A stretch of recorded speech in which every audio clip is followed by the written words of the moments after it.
മത്തായി എഴുതിയ സുവിശേഷം 25-ാം അധ്യായം 1 മുതലുള്ള വാക്യങ്ങൾ. സ്വർഗരാജ്യം മണവാളനെ എതിരേൽപ്പാൻ വിളക്ക് എടുത്തുകൊണ്ട് പുറപ്പെട്ട 10 കന്യകമാരോട് സദൃശ്യമാകും. അവരിൽ 5 പേർ ബുദ്ധിയില്ലാത്തവരും 5 പേർ ബുദ്ധിയുള്ളവരും ആയിരുന്നു. ബുദ്ധിയില്ലാത്തവർ വിളക്കെടുത്തപ്പോൾ എണ്ണയെടുത്തില്ല. ബുദ്ധിയുള്ളവരോ വിളക്കോടുകൂടെ പാത്രത്തിൽ എണ്ണയും എടുത്തു. പിന്നെ മണവാളൻ താമസിക്കുമ്പോൾ എല്ലാവരും മയക്കം പിടിച്ചു ഉറങ്ങി. അർദ്ധരാത്രിക്കോ മണവാളൻ വരുന്നു, അവനെ എതിരേൽപ്പാൻ പുറപ്പെടുവീൻ എന്ന് ആർപ്പുവിളിയുണ്ടായി. അപ്പോൾ കന്യകമാർ എല്ലാവരും എഴുന്നേറ്റ് വിളക്ക് തെളിയിച്ചു. എന്നാൽ ബുദ്ധിയില്ലാത്തവർ ബുദ്ധിയുള്ളവരോട്, ഞങ്ങളുടെ വിളക്ക് കെട്ടുപോകുന്നതുകൊണ്ട് നിങ്ങളുടെ എണ്ണയിൽ കുറെ ഞങ്ങൾക്ക് തരുവീൻ എന്ന് പറഞ്ഞു. ബുദ്ധിയുള്ളവർ, ഞങ്ങൾക്കും നിങ്ങൾക്കും പോരാ എന്ന് വരാതിരിപ്പാൻ നിങ്ങൾ വിൽക്കുന്നവരുടെ അടുക്കൽ പോയി വാങ്ങിക്കൊള്ളുവീൻ എന്ന് ഉത്തരം പറഞ്ഞു. അവർ വാങ്ങുവാൻ പോയപ്പോൾ മണവാളൻ വന്നു. ഒരുങ്ങിയിരുന്നവർ അവനോടുകൂടെ കല്യാണസദ്യയ്ക്ക് ചെന്നു വാതിൽ അടയ്ക്കുകയും ചെയ്തു. അതിനുശേഷം മറ്റേ കന്യകമാരും വന്നു, കർത്താവേ, കർത്താവേ, ഞങ്ങൾക്ക് തുറക്കണമേ എന്ന് പറഞ്ഞു. അതിനു അവൻ, ഞാൻ നിങ്ങളെ അറിയുന്നില്ല എന്ന് സത്യമായിട്ട് നിങ്ങളോട് പറയുന്നു എന്ന് പറഞ്ഞു. ആകയാൽ നാളും നാഴികയും നിങ്ങൾ അറിയായകൊണ്ട് ഉണർന്നിരിപ്പീൻ. ഒരു മനുഷ്യൻ പരദേശത്ത് പോകുമ്പോൾ ദാസന്മാരെ വിളിച്ചു അവന്റെ സമ്പത്ത് അവരെ ഏൽപ്പിച്ചു. ഒരുവന് 5 താലന്ത്, ഒരുവന് 2, ഒരുവന് 1, ഇങ്ങനെ ഓരോരുത്തനും അവനവന്റെ പ്രാപ്തി പോലെ കൊടുത്തു യാത്ര പുറപ്പെട്ടു. 5 താലന്ത് ലഭിച്ചവൻ ഉടനെ ചെന്ന് വ്യാപാരം ചെയ്തു വേറെ 5 താലന്ത് സമ്പാദിച്ചു.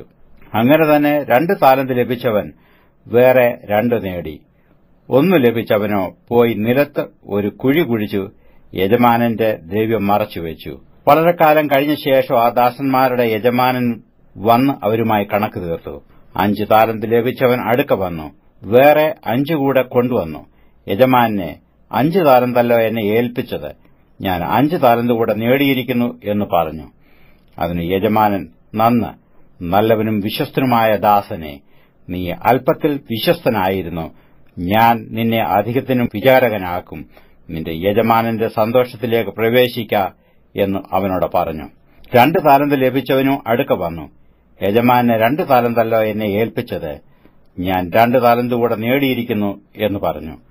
അതിന് യജമാനൻ, നന്ന്, നല്ലവനും വിശ്വസ്തനുമായ ദാസനെ, നീ അല്പത്തിൽ വിശ്വസ്തനായിരുന്നു, ഞാൻ നിന്നെ അധികത്തിനും വിചാരകനാക്കും, നിന്റെ യജമാന്റെ സന്തോഷത്തിലേക്ക് പ്രവേശിക്ക എന്ന് അവനോട് പറഞ്ഞു. 1 താലന്ത് ലഭിച്ചവനും അടുക്ക വന്നു. യജമാനെ, നീ വിതയ്ക്കാത്തയിടത്തുനിന്ന് കൊയ്യുകയും വീറാത്തയിടത്തുനിന്ന് ചേർക്കുകയും ചെയ്യുന്ന കഠിന മനുഷ്യനെന്ന് ഞാൻ അറിഞ്ഞു ഭയപ്പെട്ട് ചെന്ന് നിന്റെ താലന്ത് നിലത്ത് മറച്ചുവെച്ചു. നിന്റേത് ഇതാ, എടുത്തുകൊള്ളുക എന്ന് പറഞ്ഞു. അതിന് യജമാൻ ഉത്തരം പറഞ്ഞത്, ദുഷ്ടനും മടിയനുമായ ദാസനെ, ഞാൻ വിതയ്ക്കാത്തയിടത്തുനിന്ന് കൊയ്യുകയും വീറാത്തയിടത്തുനിന്ന് ചേർക്കുകയും ചെയ്യുന്നവൻ എന്ന് നീ അറിഞ്ഞുവല്ലോ. നീ എന്റെ ദ്രവ്യം പൊൻവാണിഭക്കാരെ ഏൽപ്പിക്കേണ്ടിയിരുന്നു. എന്നാൽ ഞാൻ വന്നു എന്റേത് പലിശയോടുകൂടെ വാങ്ങിക്കൊള്ളുമായിരുന്നു. ആ താലന്തു അവന്റെ പക്കൽ നിന്ന് എടുത്തു 10 താലന്തുള്ളവന് കൊടുപ്പീൻ. അങ്ങനെ ഉള്ളവന് ഏവനും ലഭിക്കും, അവന് സമൃദ്ധിയും ഉണ്ടാകും. ഇല്ലാത്തവനോടോ ഉള്ളതും കൂടെ എടുത്തു കളയും. എന്നാൽ കൊള്ളരുതാത്ത ദാസനെ ഏറ്റവും പുറത്തുള്ള ഇരുട്ടിലേക്ക് തള്ളിക്കളവീൻ, അവിടെ കരച്ചിലും പല്ലുകടിയും ഉണ്ടാകും. മനുഷ്യപുത്രൻ തന്റെ തേജസ്സോടെ സകല വിശുദ്ധ ദൂതന്മാരുമായി വരുമ്പോൾ അവൻ തന്റെ തേജസ്സിന്റെ സിംഹാസനത്തിൽ ഇരിക്കും. സകല ജാതികളെയും അവന്റെ മുമ്പിൽ കൂട്ടും. അവൻ അവരെ ഇടയൻ ചെമ്മരിയാടുകളെയും കോലാടുകളെയും തമ്മിൽ വേർതിരിക്കുന്നതുപോലെ വേർതിരിച്ചു. ചെമ്മരിയാടുകളെ തന്റെ വലത്തും കോലാടുകളെ ഇടത്തും നിർത്തും. രാജാവ് തന്റെ വലത്തുള്ളവരോട് അരുളിച്ചെയ്യും, എന്റെ പിതാവിനാൽ അനുഗ്രഹിക്കപ്പെട്ടവരെ വരുവീൻ, ലോകസ്ഥാപനം മുതൽ നിങ്ങൾക്കായി ഒരുക്കിയിരിക്കുന്ന രാജ്യം അവകാശമാക്കിക്കൊള്ളുവീൻ. എനിക്ക് വിശന്നു, നിങ്ങൾ ഭക്ഷിപ്പാൻ തന്നു, ദാഹിച്ചു, നിങ്ങൾ കുടിപ്പാൻ തന്നു. ഞാൻ അതിഥിയായിരുന്നു, നിങ്ങൾ എന്നെ ചേർത്തുകൊണ്ടു. നഗ്നനായിരുന്നു, നിങ്ങൾ എന്നെ ഉടുപ്പിച്ചു. രോഗിയായിരുന്നു, നിങ്ങൾ എന്നെ കാണുവാൻ വന്നു. തടവിലായിരുന്നു, നിങ്ങൾ എന്റെ അടുക്കൽ വന്നു. അതിന് നീതിമാന്മാർ അവനോട്, കർത്താവേ, ഞങ്ങൾ എപ്പോൾ നിന്നെ വിശന്നു കണ്ടിട്ട് ഭക്ഷിപ്പാൻ തരികയോ ദാഹിച്ചു കണ്ടിട്ട് കുടിപ്പാൻ തരികയോ ചെയ്തു? ഞങ്ങൾ എപ്പോൾ നിന്നെ അതിഥിയായി കണ്ടിട്ട് ചേർത്തുകൊള്ളുകയോ നഗ്നനായി കണ്ടിട്ട് ഉടുപ്പിക്കുകയോ ചെയ്തു? നിന്നെ രോഗിയായിട്ടോ തടവിലോ എപ്പോൾ കണ്ടിട്ട് ഞങ്ങൾ നിന്റെ അടുക്കൽ വന്നു എന്ന് ഉത്തരം പറയും. രാജാവ് അവരോട്, എന്റെ ഈ ഏറ്റവും ചെറിയ സഹോദരന്മാരിൽ ഒരുത്തിന് നിങ്ങൾ ചെയ്തിടത്തോളം എല്ലാം എനിക്ക് ചെയ്തു എന്ന് ഞാൻ സത്യമായിട്ട് നിങ്ങളോട് പറയുന്നു എന്നരുളി ചെയ്യും.